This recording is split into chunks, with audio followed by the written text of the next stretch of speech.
Well, hello there.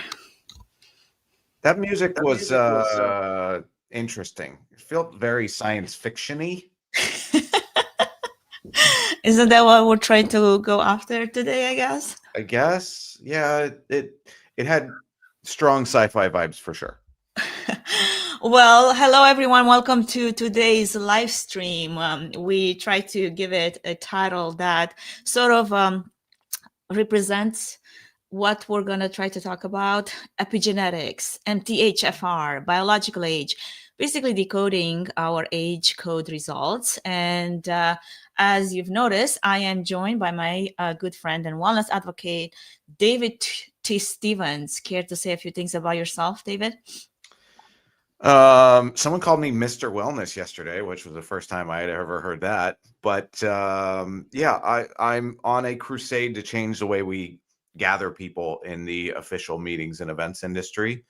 I am the self-proclaimed six-time fittest man in meetings and events, and the co-founder of Olympian Meeting, as well as the host of Return on Wellness.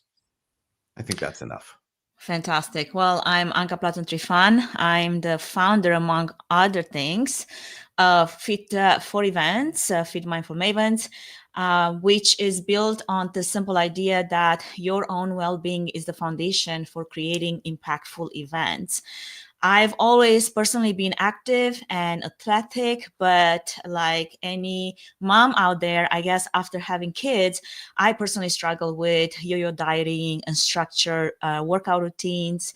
Yet I never stopped moving. Even during pregnancy, I remember I was hiking fun, like 5-10 miles every single weekend up until my 40th week, which is kind of crazy. By But the then, way, you want to know something crazy about women yeah, and when they're pregnant? what? So I was talking, I'm going to name drop here. I was having just a casual conversation with Mr. Matt Frazier. Mm-hmm. And we were talking about this woman who is an absolute, like, is the goat of CrossFit. Like, even the male competitors, because she's won more CrossFit competitions than anyone. Mm-hmm. Tia Claire Toomey. Oh, So interesting. we were talking about her being pregnant and leaving, having her baby, and coming back and just destroying people. And he said, "Oh, being pregnant is like a superpower for women." And I was like, "What do you mean?" And he was telling me that before he was doing CrossFit, there were power lifters that would intentionally get pregnant in the off season to train because your blood volume goes up, your red blood cells are higher, your oxygen capacity is higher, and they would train and they would lift in the off season while they were pregnant. And it was basically legal blood doping, if you will, because they had so much more happening with their body that they were able to get stronger faster and build muscle and all this craziness. And I was like, what? I don't know the science behind it. I don't know how factually I don't know, David. I don't think founded you've it been is. pregnant before to actually speak to it. So let me speak to that. It's just I was like, oh, All I can say is that was not my case. I actually hated my body going through that process. I didn't enjoy it one bit. I love my kids, but being pregnant is not my top favorite exercise to put my body through. So I feel like 2 years after that, I was in this fog that I didn't know, like if I was asleep or alive or awake. So yeah, no, I would not really look at it from that point of view. What I think for me, it was navigating that in, again, the 2 years that passed after that is just trying to get back to my former self. Like it was a fight to get back to my former self. And I think eventually what really brought me, it was more of a desperation, which right after COVID, that's how I found bodybuilding. That's how I got into bodybuilding, because I have tried everything up until then. And I just felt like I was training and I was, again, diving into nutrition, but I didn't have a structure plan. I didn't have an understanding of what macros were and how was that going to impact and really feed my body. So since 2019, all I can say is that I've gone in through this process where if I was like I think I had about 46 pounds of lean muscle mass around that time. Did you say And 46? yeah, 46? it was like basically skinny fat. Like that's what I would call that. Because I wasn't obese, but I was really skinny fat. Like I had more fat than muscle mass. But anyway, from there to today, where I'm like about 110 pounds of lean muscle mass, that was something that it was very intentional. It took a lot of grit and putting myself to very rigorous training, also keeping a very meticulous records, labs every 6 months, monthly body scans, precise macros, discipline training. All of that, the reason why I'm sharing that is because I feel like it really brings some context to what we're going to talk about. Like right now, as I'm prepping for my November bodybuilding competition, I'm sitting at about 10% body fat, aiming for 8 for stage. Obviously, that's not sustainable year round, but it gives you that context. Like I know my body inside out and I track it with data and discipline. So when we're thinking about tests, when we're thinking about labs, when we're thinking about this particular test, I want to bring that into the forefront, that I'm looking at them as something useful, as a curiosity snapshot, if you may. It's a great conversation starter, I think, with yourself about health. I think the biggest problem for me is when I'm looking at them and the results may contradict actual labs or my lived reality, and that could create more confusion than clarity. That's when I see a bit of a problem, and then I'm wondering what's the usefulness of it, or is it limited to just broad awareness but not necessarily like decision making. You mean when your labs With conflict with your adjustment labs? training. What's that? I said when your labs conflict with your labs? Right, like if my real number labs that I've been keeping track of for like the last 6 years, right? So that inherently implies these aren't real numbers. So let's frame that before we call real versus not real. We don't know what's real and what's not. That's why we're gonna have a conversation. So Right. let's start with that. Yeah. Let's give it the background of how did we get here. Yes. So back in August, we went to the AI Wellness event in Pasadena that was co-located with the Fit Expo. Many people are probably familiar with that. This was the first year of the AI Wellness event, and we thought it would be a great opportunity to either experience something new and exciting, or get front row seats at a disaster. Because the wording was very concerning. But we went and we made the most of it. And during the process, we got to meet a lot of great people that were there, including the folks from AgeCode. And they sat down with both of us, Jeffrey Gaal, and we had conversations with them, and they offered us their complementary DNA methylation test. And we already recorded and released those episodes where we talked about what the test was, what it was supposed to measure, and theoretically how it worked. So today we're digging into those results and are going to talk about what came of it. Fabulous. I love that. Frame it properly? I think so. I think that's basically where we want to start, because in layman's term, if you're wondering, so like what is the AgeCode? This is what I gathered because I did my own research, but then it also was so good to have this conversation with Jeffrey. And by the way, we dropped in the chat the links to my conversation with him and then David's. And it was good to see both conversations about the same topic, but like from two different perspectives and thought processes, right? So that's why the two are, I think, very useful if you want to get a little bit more insight and also see us being pinned live with this much of a needle. Not just kidding. We did take the test live. So, but what AgeCode is, unlike a serum blood test, which shows your markers like cholesterol or glucose from the last, 12, 36 hours, the AgeCode test looks at DNA methylation, which is the chemical tags on your DNA that accumulates over time. And these patterns can be used in what scientists call epigenetic clocks, statistical models that are trained on a large population to estimate how fast you're aging biologically. Now, I have a side comment to make here.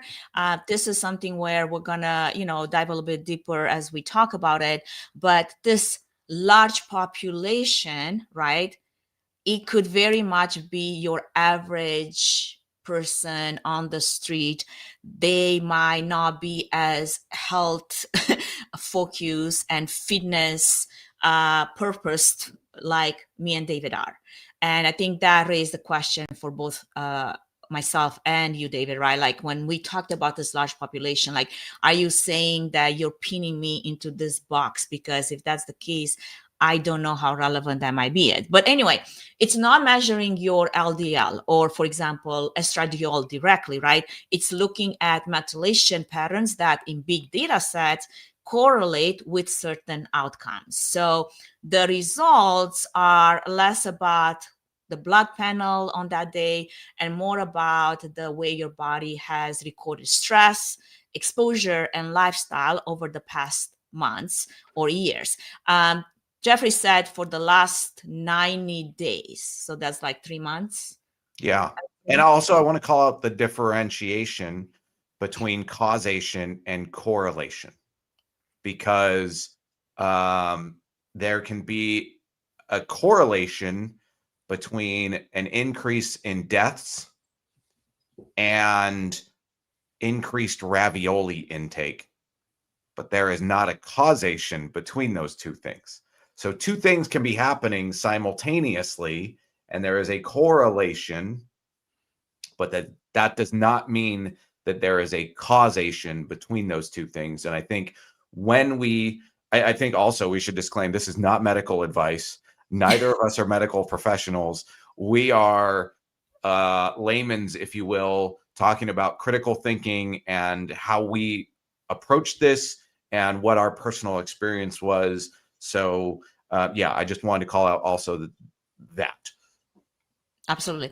Now, I think we should start sharing some sections from this report just to kind of give a bit of a understanding of how it comes, because it kind of gives you two different perspectives. There's like biological age and then there's chronological age. So if you don't mind, David, we're going to share your screen and then you can go to those segments.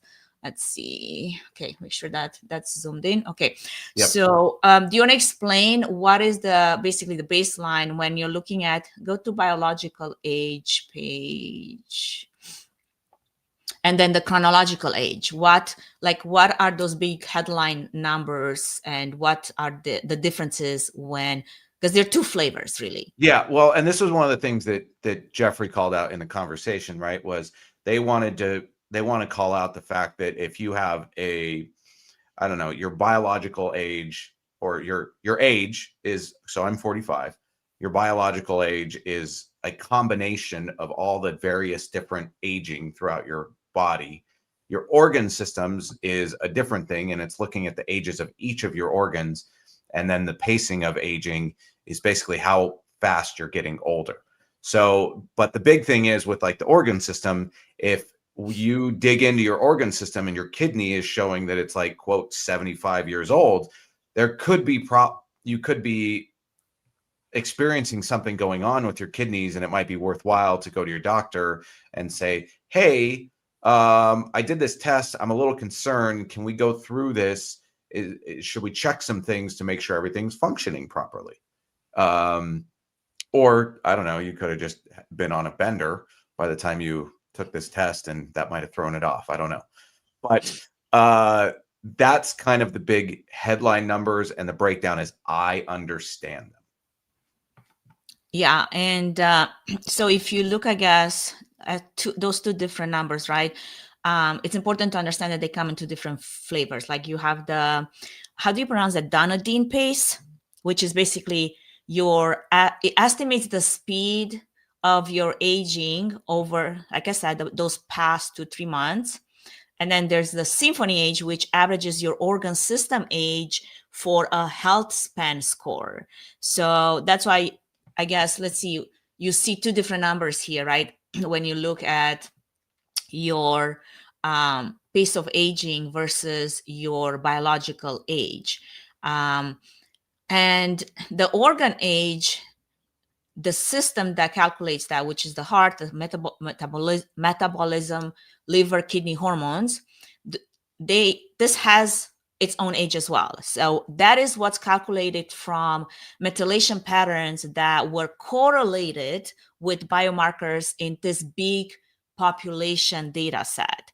So like, for example, your heart age uses blood pressure, BMI, homocysteine, and smoking history and cardiovascular history to determine the number, versus you have lifestyle and nutrients that these sections, they try to infer smoking exposure, protein sufficiency, vitamin levels from methylation markers, and their model predictions, not necessarily direct measures. Where did you find that? That was what was coming up from my conversation with Jeffrey. I did listen. Got it. Okay. So that would be really helpful information if they put that in here. Yeah, like as an explanation for you to understand better. Yeah, because I was like, as you were talking, I was scrolling through my results to understand where I could find that. And I'm like, wait, I'm not finding that. What are you talking about? I think that's the methodology behind it, the way it's calculated. And I don't know if it's explained necessarily here, but it's definitely seems like it should be, but it's part of what I was talking, again, going back to our conversation earlier, where I'm like, I want to understand, what does this mean? Because one of the biggest, I think, misclassification that I was very confused about is in this section of lifestyle misclassification. So my report flagged me for not eating enough protein and for smoking risk. Okay, so let me talk about this a little bit because I had to dive into it, right? Well, we know those are two things that you hate and love. Well, the reality you can't is stand protein and you love a cigarette. Absolutely. I mean, that's my lifestyle. You know me, like always smoking a cigarette. So maybe it's all the type. Maybe it's all the secondhand smoke from hanging out with production crews. No, that's why I want to speak to it, because I had to get some clarity on this. As I said, like, my reality is that I've been eating 150 grams of protein daily. I mean, I track it like for years.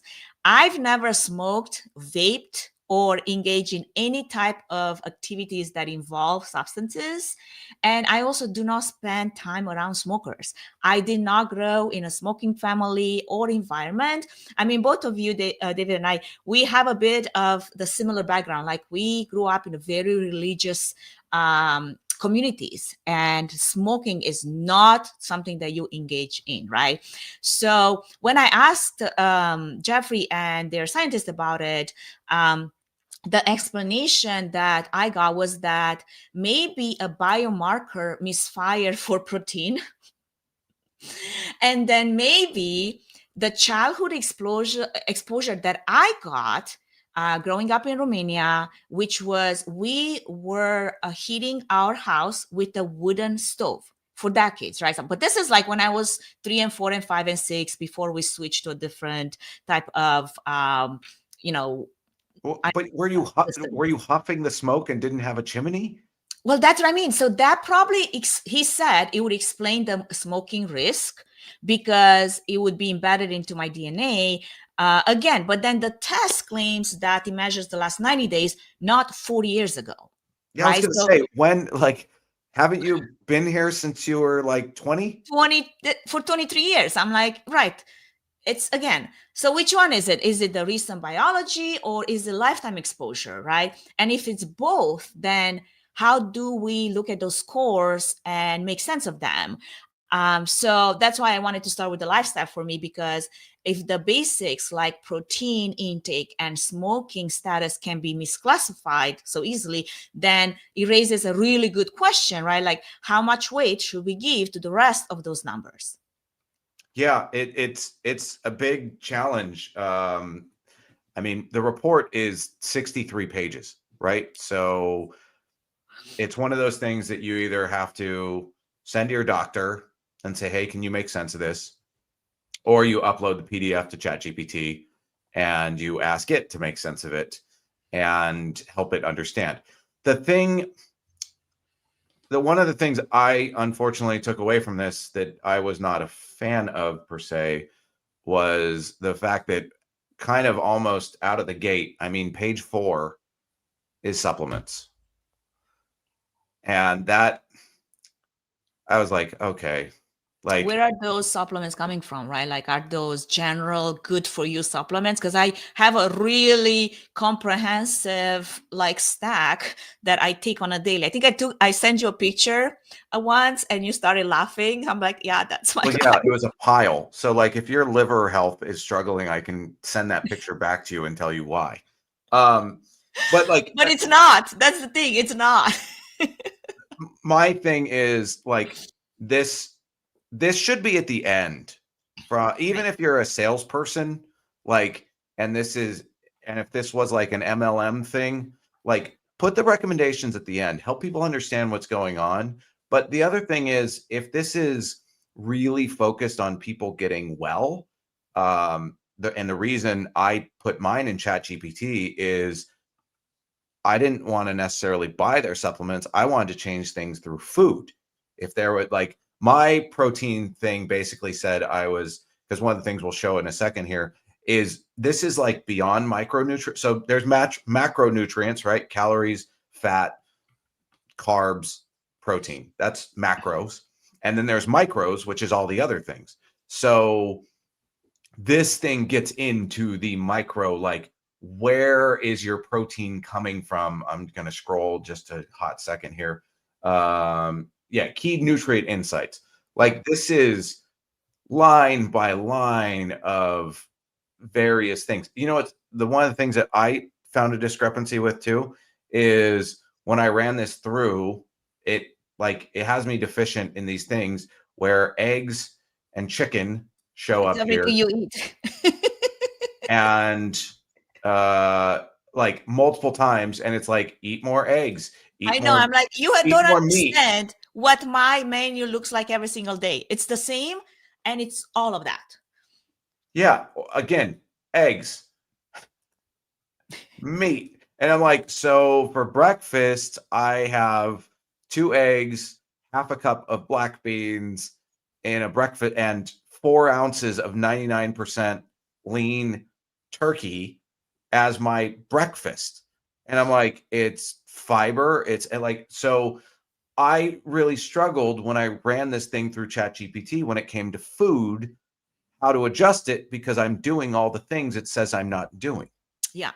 And I think that's where, my own confusion, right? Like when I raised up those, questions as in, I am doing all of those things. Like, I'm really, really aligned with my nutrition because, well, if I weren't, I wouldn't be competing, like not at this level. I would not be even thinking about it because there's no way, not as an event professional that has 3 full-time jobs, that's also out of their mind crazy to put their body through such a rigorous training. Like, if you don't stick to it, you're not going to make it. That's just not possible. I mean, I don't know if you out there are a bodybuilder that is competing, and if that's your full-time job, good for you, but it is not my full-time job. I wish it was in another life, but not right now, right? So kind of like I'm trying to like see the discrepancy between, like, you're putting me in this box of a population that maybe works out 2-3 times a week. Maybe they do. I really want to look at it as this is your average health minded population that would actually care to do a test, right? But even those people, they would not I don't waste think that's the every case, single though. thing they eat like I do.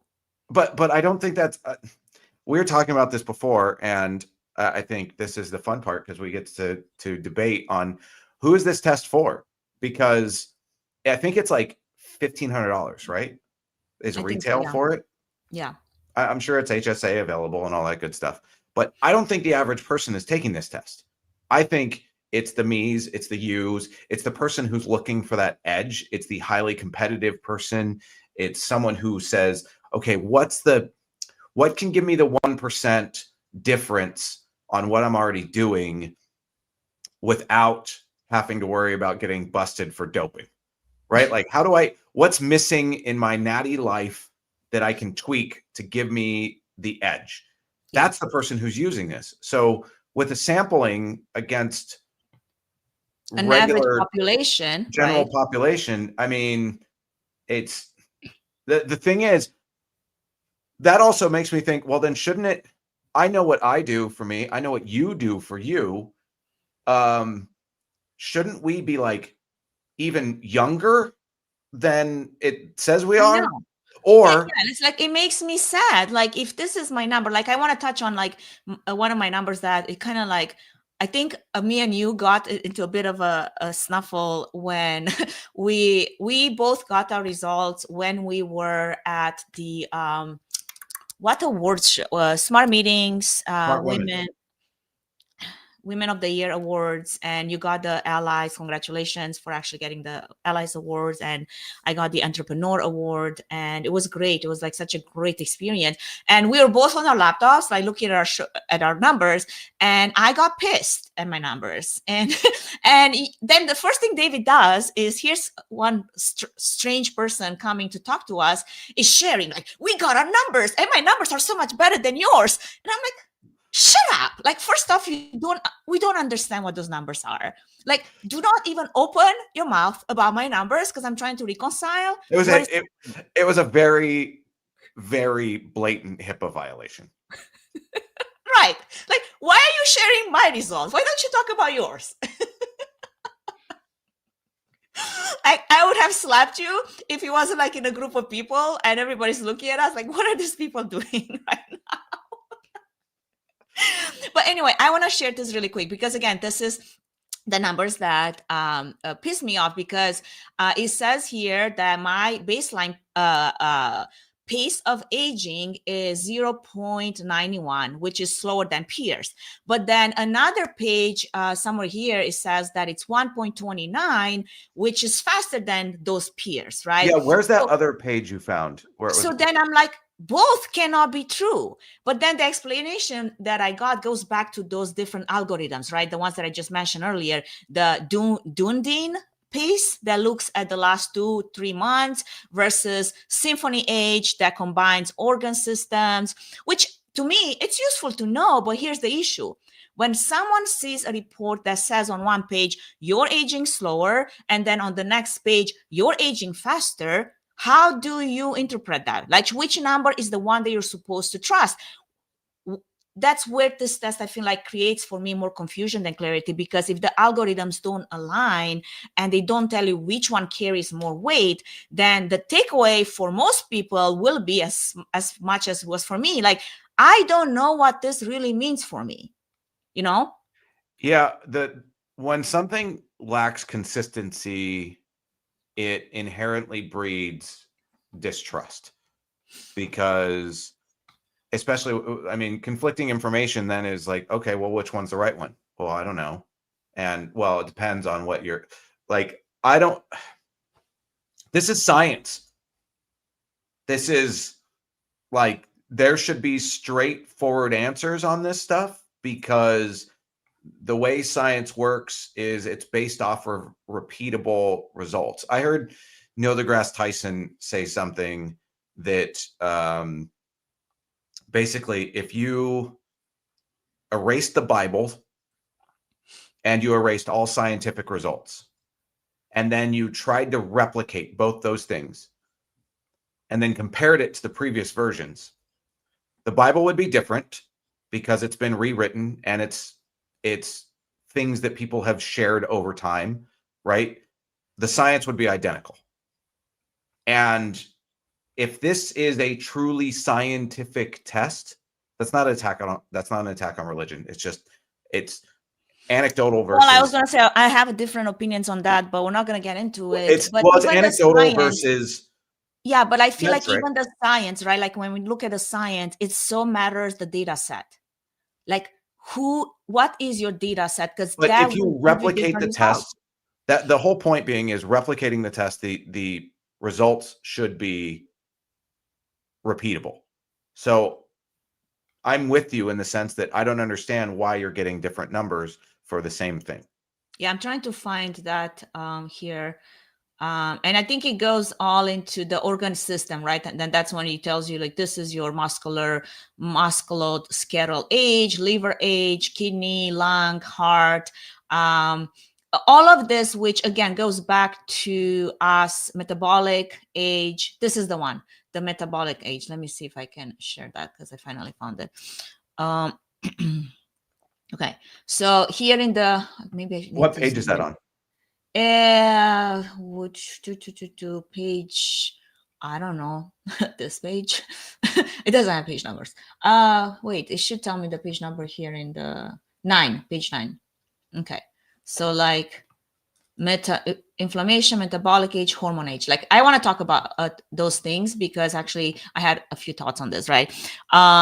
So that is the one. It's like your system pace of aging is 1.19 times your chronological age, right? And that's when I'm like, wait a second, what are you saying? Like that makes no sense, because it does, bring up more questions than answers. I also want to tackle a bit here the hormonal age, because it says that my hormone age is 60. That puts me way past into menopause. I'm not even perimenopausal yet. And then I'm looking at my labs results, like just June, and my estradiol is 44, progesterone is 6, FSH 1.7, LH 2.7, TSH 206. All of those are right where you expect for my life stage with normal thyroid function to be at. But then I'm looking at my hormonal age, which is like 40% older than my chronological age. And the explanation I got was, well, that perimenopause itself represents aging of the endocrine system. So in other words, even if my numbers are completely normal, the algorithm interprets this transition as an older biological age for hormones. I'm like, and there's another important detail they were saying. The algorithm isn't actually built on the markers I had tested, like estradiol, progesterone, thyroid. It's built on IGF-1 and DHEAS, which are markers that I didn't measure in that panel. So my hormone age is based on an algorithm that is modeled of 2 other markers, not the ones that my doctors would actually look at to evaluate my hormone health. So this is what I feel like the interpretation of those numbers can get so tricky, especially for women. Like, is it really accurate or even fair to label a normal perimenopausal shift as a sign that your endocrine system is 40% older? Or does that risk basically pathologizing a normal stage of life? Because that's an important conversation, like, because many women are going to see those numbers like this in their reports and walk away thinking something is wrong, when it may just be their biology doing exactly what it's supposed to do at this stage. So can I ask a question? Go for it. Was there a suggestion of like buying a bottle of hormone supplements in your recommendations? I don't need to buy any of that because like all my hormones are fine. Do you see what I'm saying though? Like the cynic in me goes, oh, now it says. No, I don't feel like that was where the conversation led. I think it was just a honest share of, this is where I need more clarity, and an honest response that yes and maybe, and I don't, it's kind of like it wasn't clear. even so, it wasn't clear for me, right? And the same thing goes into my liver function, where I had some discrepancy, and my kidney function, I had some discrepancy. And then my heart and metabolic age, like that was one that I think you were the one that brought it up. It was like, Anka's heart rate is 53.6. I'm like, did you know that my VO2 max is that of an athlete? Like, and my cholesterol levels, my LDL, my HDL, my triglycerides, my glucose, all of that is like perfect. So apparently not. Those are strong indicators to me of cardiovascular health. And yet here I am looking at this heart age. Hi, Trisha. What's that? I was just saying hi to Trisha in the comments. Oh, hi, Trisha. Like, yeah, I'm like, wait a second, what are you saying? Because, like, let me see if I can find that, because I was like, I don't understand, right? Because at the same time, you're telling me that I'm at a 7% lower risk of heart disease and a 6.5 lower risk of diabetes compared to my peers. So then again, goes back to that. Which one is it? Am I a decade older or am I lower risk? Because both of those two things can be true at the same time. So that was another thing that I reached out, and the explanation was, I was told that the reduced risk scores come from something called OMI-CMH, which is basically a population level mortality predictor, not my personal data. Again, being put in this box that I don't feel like I belong to. And then meanwhile, the organ ages are based on a different algorithm, as we mentioned, that shows things like hemocysteine. I don't know if that's how you pronounce that. Hemocysteine. CRP, interleukin 6, but the thing is, some of those were actually measured. Some of those were actually measured in my labs, and none of those numbers match. So again, goes back to like, okay, which one is it? Is my real labs, if they say I'm healthy, but this report says that I'm 1 decade older, those conclusions come from those models trained on other population than athletic populations, then how should I, an athlete, or anyone else in my condition, like you and me, actually look at those numbers and say, yeah, this would apply to me and I can do something with it? Yeah, it makes it really challenging. I think the other struggle is, how do you, like, is your doctor even going to be able to react to this? Because if they're looking at biomarkers that your doctor isn't looking at, it creates an apples to orange data set. Yeah. And I don't know that they're going over these particular stats in med school. So is your GP even prepared to have the conversation with you about this? Because especially like, oh, you're not eating enough protein. Yeah. Thanks. I am. Have you seen my fitness pal? Right. Have you seen my macros? Yeah. So I think the thing here is it's an interesting concept. But this is also the very beginning, right? Like, this is just starting. This is a brand new science and a brand new study. And I think, given how early it is, there's still a lot to figure out how to align these things in a way that are truly actionable and against data that's measurable, so that you can have a real plan to adjust accordingly. Because, like I said, that I still think this is for the performance-minded individual. So bringing this conversation home in a way, because just shifting gear into, asking the bigger picture questions about, I guess, the usefulness of this kind of testing, whether or not those tools really add clarity or whether they sometimes leave us with more questions than answers. Do you think these tests are useful as snapshots of health, or do they create more confusion than clarity? Where do you sit on that line? I mean, mine gave me pretty good results. So it inherently... I'm so good. Like, look at me, so healthy. Well, So by default, when you get something that supports, look, I'm going to speak very candidly and clearly. When you get a test result back that supports your bias for yourself, you're like, oh, I'm killing it. Great. And you move on. Yeah.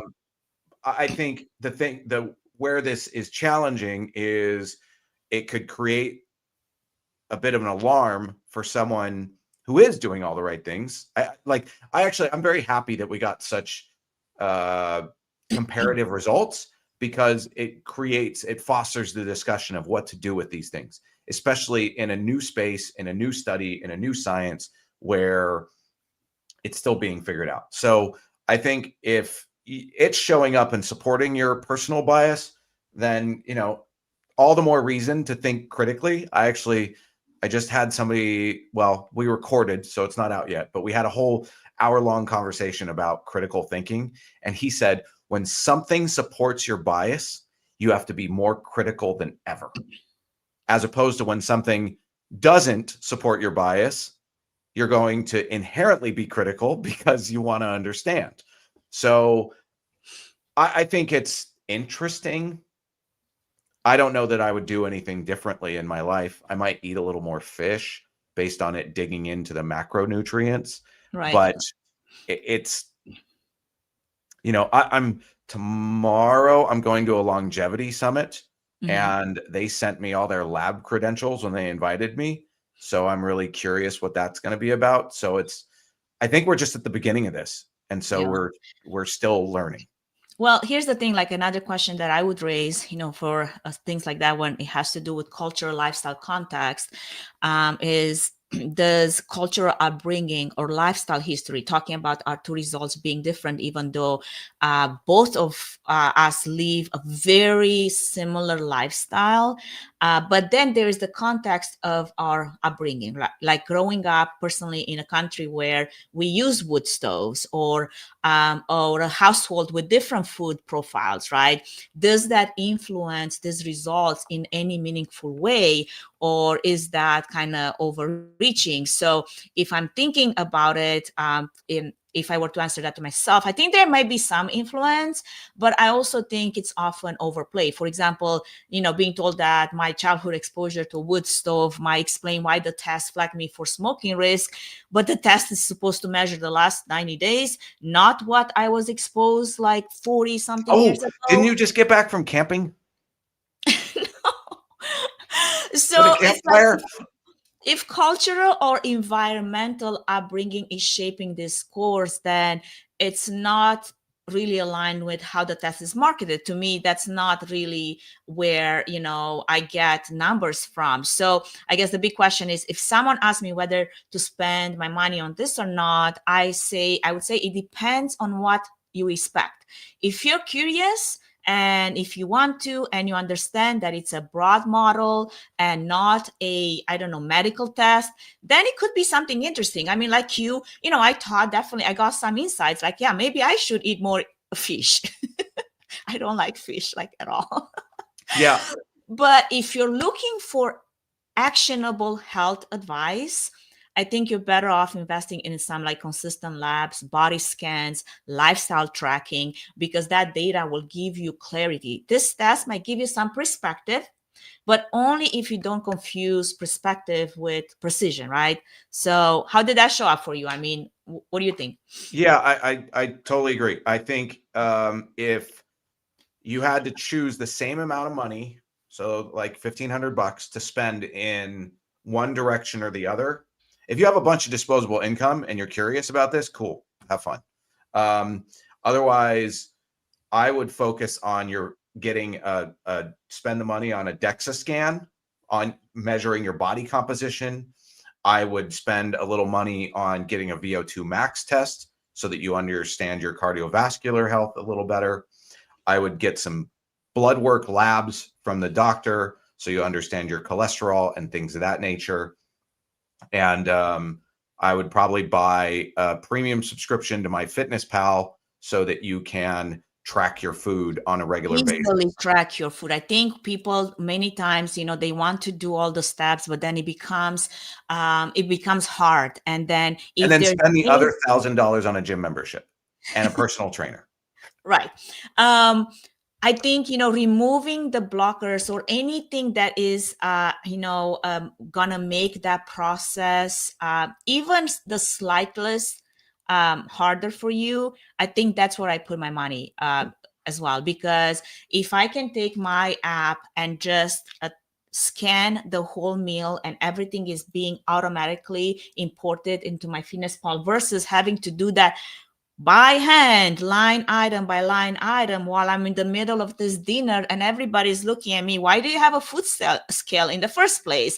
And then I have to explain myself how I'm actually tracking everything that goes into my mouth. That would be like way too much of too much work, right? So here's the getting into Q&A. Actually, let's drop this in the Trisha said, I would be scared to take this. Oh, and that's the thing, is you shouldn't be scared to take it because it's new science and it's not proven yet. So I'd be scared of losing the $1,500. But like I said, if you have disposable income, it's fine. But so one of the questions that came, if your clinical labs and your biological age tests disagree, which one should you trust more? You go first and I'll go next. Sorry, I was reading the next question. Can you read it again? If your clinical labs and your biological age test disagree, which one should you trust more, or would you trust more? Well, I'm inherently biased to trusting the labs from your doctor first and foremost. I'm the same way. Because it's been around longer. This may be the next new gold standard, but I don't think it's peer reviewed enough yet to inherently trust it over something that has been empirically proven time and time again. Yeah, for me, the same labs, because they measure what's actually happening in my blood and body right now. And the biological age test is modeled, and I don't think it's measured. So I need something that is measured. Okay, the next question, what do we have? Can you share what those two tests are, and can your doctor order those for you? Are you talking about the AgeCode, or which ones are you talking about, Trisha? Well, yeah, this test is called AgeCode, and you can order it on their website. And then maybe it was one of the ones I was talking about, like the DEXA scan and stuff. And again, this one goes in pages and pages and pages, which if you're curious about any like multivitamins, vitamins, supplements, anything and everything that has ever touched your body at any level, this would give you that insight. And then it goes even more into, for example, this, I felt like it was interesting for me, the predispositions. I actually got more insight from this here: weight and obesity, nutrition, food, environmental sensitivities, fitness and strength. This is where I could go and look at it and say, I can optimize things based on knowing what this is. Like, yes, I know that my extended family has, dealt with risk of obesity, and they've struggled with that, but that doesn't necessarily mean that I cannot change the course of my life. I can make a change by putting in the hard work. But it also gave me an understanding of, for example, this is how your body might process this versus that. Like, for example, it talked about how protein intake and moderate protein. It tells me on one page, eat more protein. But then on this one, it says, let me see if I can zoom into this page 61. Hold on, I'll be right back on that. You look at that, and I'm going to answer Trisha's question. Yes. A DEXA scan is a body composition scan. You can get that. I would Google where to do it, but usually doctor's offices unfortunately don't have it. But a lot of times, like not a vitamin shop, but I will tell you, Trisha, where I get it. Most actually, good gyms carry, like high-end gyms will have it. They will have it. You might have to pay extra, or you might have to have a membership. My gym, the reason why I do those so often, and I mean, when I'm in prep for my competitions, I do them every 2 weeks.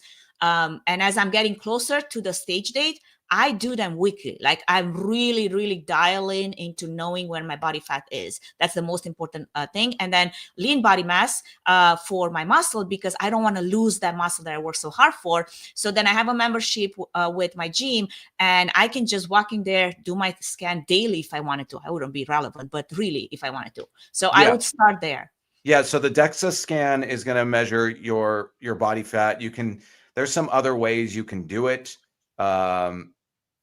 But from everything we've heard so far, the DEXA scan is the most efficient way.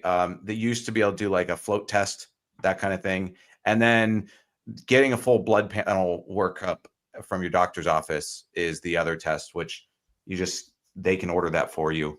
And you ask them for a full workup. Yeah.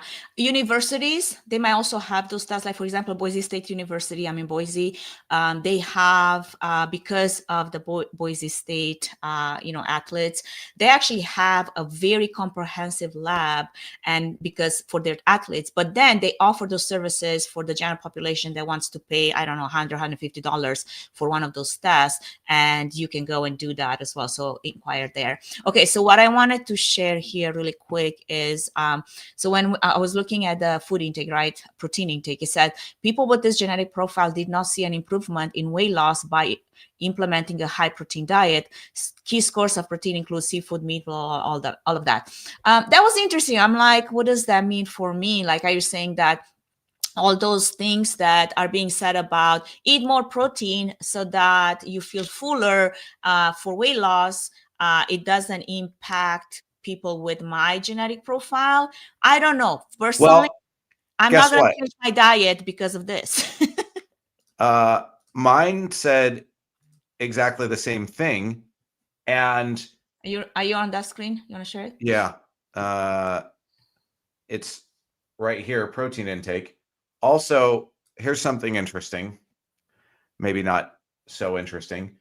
People with this genetic profile may benefit from a reduced risk of type 2 diabetes with a consumption of a high fiber diet.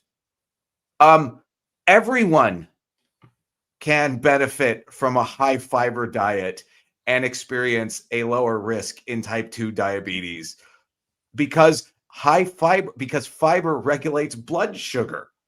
That's how it works. That is dietitian 101. They even teach that to nutritionists.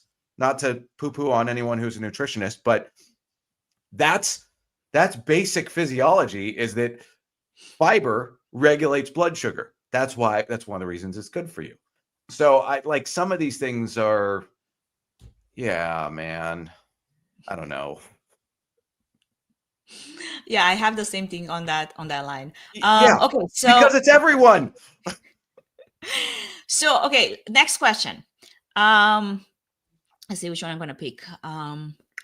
Does knowing your biological age change how you approach training, nutrition, or recovery? No, not for me. I already track my body composition, my labs, my macros, my recovery closely. So a number from an algorithm that doesn't necessarily profile me as an athlete doesn't really change the discipline or the structure that I've already built. And I know that it's working for me. What about you, David? I'm defiant, so I don't care what anything says. I'm going to train my ass off so that I can, after learning about FitSpan, right. Shout out Return on Wellness. Make sure you check out the new episode. Wait, we have a banner for that. We got to put it here. Make sure that you check it out on YouTube. Yes. The newest episode, I just interviewed a guy who talked about FitSpan. And it's basically, so you have lifespan, which is how long you're alive. Then you have health span, which is how long you're healthy. Which is all Peter Attia terms, by the way. And I'm like, Michael Donovan, how did you come out with FitSpan? Did you listen too much to Peter Attia? Lifespan is very common. Then yes. Well, but it was Timu Peter Attia and Timu Michael Phelps that were on the episode. So, but then he talked about Dr. Michael Donovan talked about FitSpan, which is how long you can enjoy being active and doing the things you enjoy doing and being fit. I'm going to always chase and never act like, I'm never going to say, I'm too old to lift this. I'm too old to run. The only time I'll ever say I'm too old to run, which by the way, one of my pages said, I don't know if yours said this, but on the muscular or let me see. Whatever, the fitness and strength, endurance versus power. Mine says I'm better suited for power and not doing cardio. Me too. Like, what, are we looking at the same thing?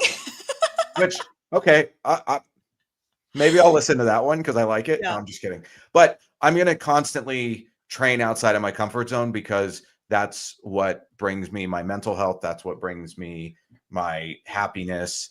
I like to push myself, and you grow in discomfort. So that's why I like to be there. So is yours saying basically the same thing, or is there any differences in those two? Because definitely I can better suited for power exercises. I can stand for that. That's definitely me. Muscle strength, yep. I do happen to have larger muscle than your regular person or woman of my stature. And apparently that, I mean, I don't know if I experienced dramatic increase in muscle mass. I wish I did, because if I did, I didn't have to put so much hard work every single day. But just keep taking those I have peptides. a predisposition for building muscle easier. Let's just put it that way. Yeah, and the VO2 max is normal for me as well. Yeah. Okay, next question. Let's see. I have one more here, which I think it's again very important. Do athletes and bodybuilders and CrossFitters need their own reference population for this testing to be valid? I think personally, and this is something that I brought up to Jeffrey, and he agreed with me, that's something that they might actually invest into looking at that data set as a separate data set, is yes, 100%, because our philosophy, our physiology, our protein intake, our body composition aren't comparable to the general sedentary population that some of those models are built on. I'm sorry to say that, but that's the reality.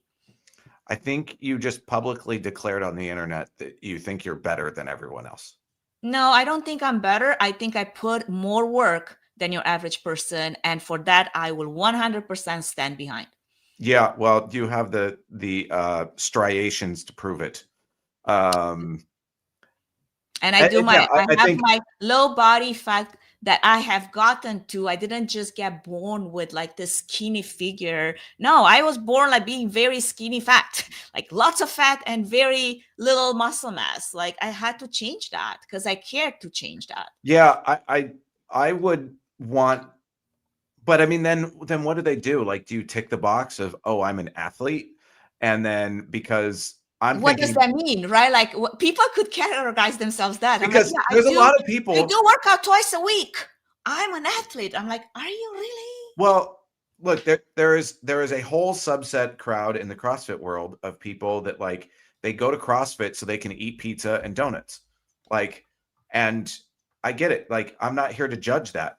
And then there's another group of people who go to CrossFit because they want to compete in CrossFit. And then there's another group of people that go to CrossFit so that they can get leaner, or it's their cardio days while they're conditioning for a bodybuilding show. So the thing is, like, those are all very different types, but all three of those people would consider themselves athletes regardless of what their diet is dictating. I have a different definition for an athlete. Athlete to me is someone that actually engages in competitions and wins them.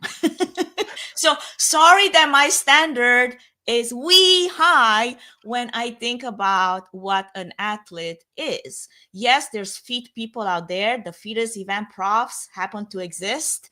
But to me, an athlete is a different kind of person. Like I think of people that compete. I think of people that really put a lot of effort to put their best selves either on a stage or in a competition, like if you run a race or if you're in like, going for the Olympics, whatever that might be. I think that's a completely different context to put that athlete, in. Well, the good news is I guess I'm not an athlete because I don't win. I compete, but I don't win. But you are the fittest event profs that, you know, CrossFit apparently gave you that Retired. title. How many times? I'm the 6-time fittest retired event professional. Well, you can still claim it, I suppose. Okay, one last question before you wrap this up, okay? If someone watching wanted to try a test like this, what would you tell them to look out for? I would just say this is a correlation test, not a causation test. It's not a black and white, straightforward. It's new science. It's experimental, and take the results with a major grain of salt. And I would basically do exactly what you did, Anka, and I would compare it to a traditional blood panel test from your doctor and see if they align or if they don't align. And if they don't align, I would trust the blood panel because of its empirical background. Yeah, and I would add to that, go into it curious, not dependent on it. Definitely pair it with your real labs, your lifestyle data, and a clear understanding that these results are models, not medical facts, not medical prescriptions. So it's a snapshot. It's not a diagnosis. And I guess the biggest takeaway here is biological age testing, like AgeCode, can be very interesting and very thought-provoking. I think there's going to be more and more of this as we move into the future, and how wellness is becoming so trendy, right? But I don't think it will replace real labs, real lifestyle tracking, or professional medical advice. Yeah, we just got a comment, and I'd like to make sure we address it. I'm going to read it word for word, and we can react to it. Your lab results are in your bloodstream. These biomarkers are in your cells, your DNA, which is more accurate. You guys don't understand this test at all. This is the newest cutting edge technology, which we said repeatedly. I would recommend to dig deeper into your genes, how they are affecting your markers. Too high protein is hard on kidneys and not necessarily healthy. You never even mention that test gives you all of your genetic information. You should try to understand this better. This is a life-saving in ... It looks like it got cut off. So let me just give you the context. Like, I appreciate that, but I also, Dr. Laura Capina, I would say your background really is that of a Chinese medicine specialist, nutritionist, herbalist. That's great. That's fantastic. And I feel like it's more of a slapback comment of what we're talking about here. So I'm not sure if it's really relevant to our conversation and what the point of the conversation really is. Yeah, I would agree with that. Look, we are two layman people who have experienced this, and on a day-to-day basis make the effort to better ourselves through fitness and food and lifestyle choices. So we are trying to understand this. We understand it is cutting edge, bleeding edge, if you will, science.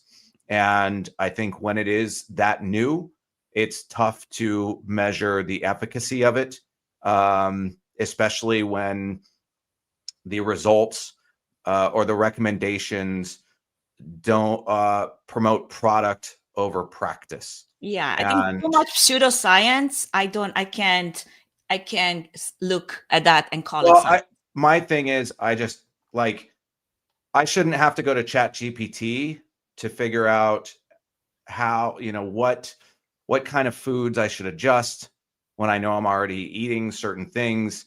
But instead, the recommendations is a page of supplements that are sold by the organization who sells the test, because then the test inherently feels like it's a pitch to sell the supplements.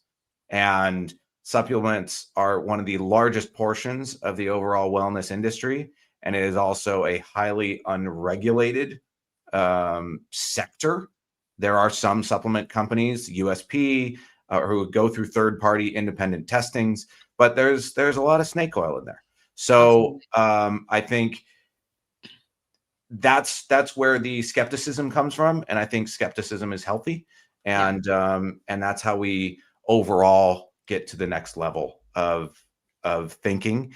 And I'm glad there's people out there taking chances and investing in the next generation of biological testing. Yeah, cutting edge technology. I think that's great, but again, that doesn't disqualify having questions that ask for better clarity and understanding, especially when you know where you stand as far as your training, your nutrition, and your overall lifestyle. Going back to what you talked about, lifespan, a health span, feet span. Like if I were to score myself in all of those, and if David was to score himself in all of those, I would rate myself very close to maybe not a 10 because I'm not perfect, but very high there because I know what I stand for. I know how hard I train, and I know how tight my nutrition is. So yeah, again, all of this was a great conversation, and I feel like we definitely dived into a lot of the good stuff and also the stuff that raises lots of questions. So I am not the one to hide behind the question and not raise it if I need more clarity on. And I think, David, you're the same way, and we will speak to it because that's what we stand for. So if you want to get more understanding of what this is, you can definitely review the full conversations that both of us had with Jeffrey Gaal when we took those tests live. You can check those on our YouTube page. And with that, any last thoughts? Because I think we're coming way over time here, so it's time for us to. Nope, I will just stay curious.